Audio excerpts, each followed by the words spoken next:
โอเคเนาะโอเคสบายดีทุกคนสบายดีเนาะมื้อนี้เป็นมือหยุดของบุญศรีเนาะ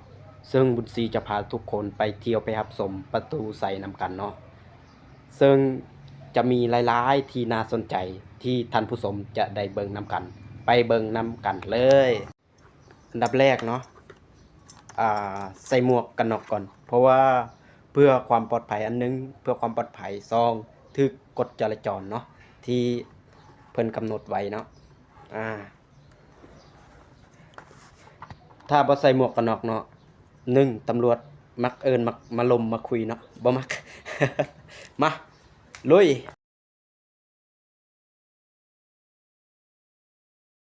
โอเคทุกคนฮอดแล้วประตูใส่เนาะฮอดแล้วและจะมีนักท่องเที่ยวหลายๆทิศทางเนาะบ่ว่าจะเป็นมาจากฝั่งประเทศไทยเนาะหรือว่าเกาหลีญี่ปุ่นประเทศจีนมีหมดเนาะอ่า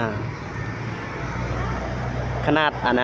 ตอนนี้แม่นเวลาประมาณ12โมงเนาะแดดกำลังแรงพอดีเลยในที่สุดก็ฮอดแล้วเนาะในบอนนี้มันจะเป็นน้ำพุเนาะบอนช่วงเย็นๆช่วงประมาณ4โมงหรือ5โมงแดดอ่อนๆมันจะมีน้ำพุขึ้นฟุ้งเนาะแล้วก็เขามักถ่ายรูปกันเนาะบอนนี้แล้วก็น้ำพุมันจะเป็นน้ำพุแบบมีสีสีสวยๆเนาะอ่าคนกำลังทะไลเข้ามาเนาะแต่ระหว่างช่วงเย็นประมาณ4โมง5โมงนี่คนจะหลายกว่านี้เนาะแต่อันนี้มันยังแดดเนาะประมาณ12โมงนั่นแหละเนี่ย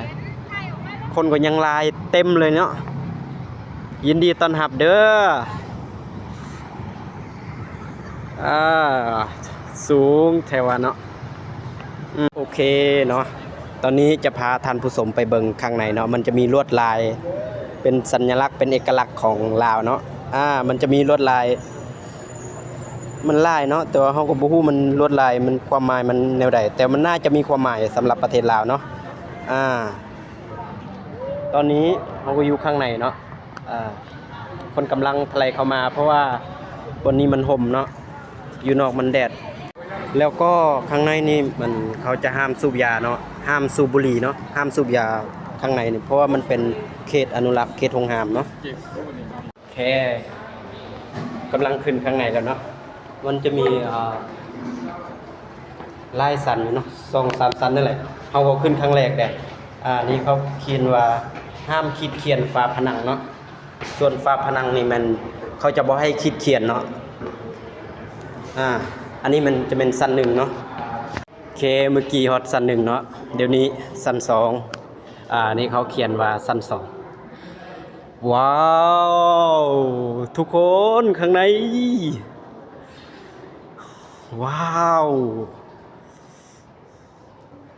ความหมายของประตูใส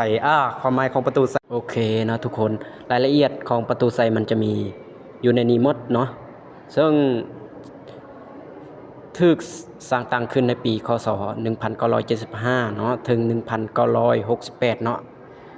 แล้วก็การวัดแทกประตูใสเนาะความกว้างอนุสาวรีย์ด้านละ24เมตรเนาะ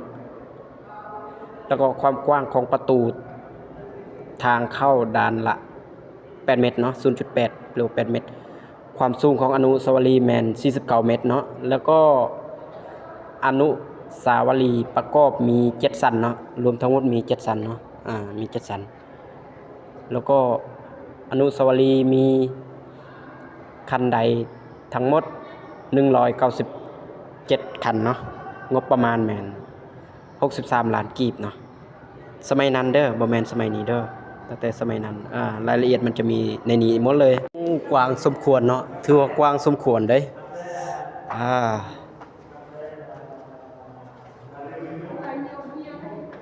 ทุงไม่หยังทุง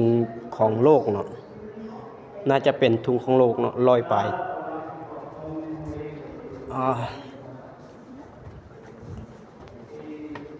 ตอนนี้น่าจะขึ้นสั้น3แล้วเด้อสั้น3เด้อนี่น่าจะขึ้นสั้น3 มาขึ้นสั้นสามกันเลย ห้ามคิดเขียนเนาะในนี้มันจะมีวัดหลายวัดเนาะที่เป็นแหล่งท่องเที่ยวเนาะอันนี้คือพระธาตุหลวงเนาะส่วนอันนี้พิธีพันธ์หอพระแก้วเนาะแล้วก็ในหน้าจอนี้การเป็นมาของประเทศเฮาเนาะการอนุรักษ์สิ่งแวดล้อมการรักษาเนาะมันจะมีในนี้รถอดีตถึงปัจจุบันเนาะวัฒนธรรมวัฒนธรรมของชนเผ่าเนาะหรือว่าวัฒนธรรมของประเทศลาวเนาะมันจะมีหลายๆชนเผ่าเนาะแล้วก็มีชนเผ่าไผ่ชนเผ่ามันที่เป็นเอกลักษณ์เนาะอาหารหลักของลาวเนาะมันจะมีนี้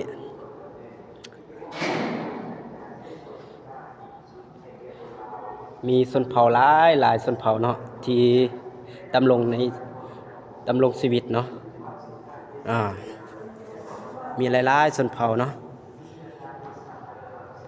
มีห้อยประวัติศาสตร์ความเป็นมาของลาวเนาะมันจะอยู่ในนี้เนาะที่จะลึกไว้พอดแล้วเนาะบอนจุดชมวิวเนาะจากนี้เบิงมันจะเห็นตึกพระราชวงศ์เนาะพูนกองบ่ได้เลย บอนนี้อยู่ลุมนี้จะแม่นน้ำพุเนาะช่วงประมาณ 4 โมง 5 โมงเนาะมันจะฟุ้งขึ้นเนาะหลายสีเนาะสวยงามเนาะส่วนบนนี้มันจะชมวิวได้360 องศาเนาะแต่บนนี้บ่แม่นจุดสูงสุดเด้อยังมีอีกสั้นหนึ่งจุดสูงสุดว่าตอนนี้เฮากำลังจะขึ้นนะจุดสูงสุดเนาะ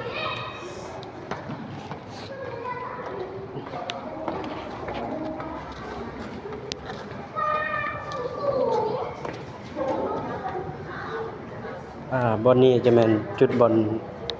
บูชาเนาะขึ้นมาฮอดนี้ต้องนบไหว้บูชาเนาะนี่แหละจะเป็นจุดสูงสุดเนาะบอนชมวิวเมื่อกี้เป็นเฮาอยู่สันหลุมเนาะตอนนี้เฮาอยู่สันเถิงโอ้นสวยงามตอนนี้เวลาประมาณ 1 โมงนั่นแหละแดดก็ยังร้อนอยู่ประมาณ 1 โมงเนาะ360 องศาชมวิวเนาะโอเคเนาะนี่ก็แม่นจุดสูงสุดเนาะบอนชมวิวเนาะจุดสูงสุดแล้วนี่นะเนาะทุกคนถ้าผิดบอนใดก็ขอโทษขออภัยเนาะซึ่งคลิปนี้ก็จะหมดลงเท่านี้เด้อมีบอนใดอยากถามก็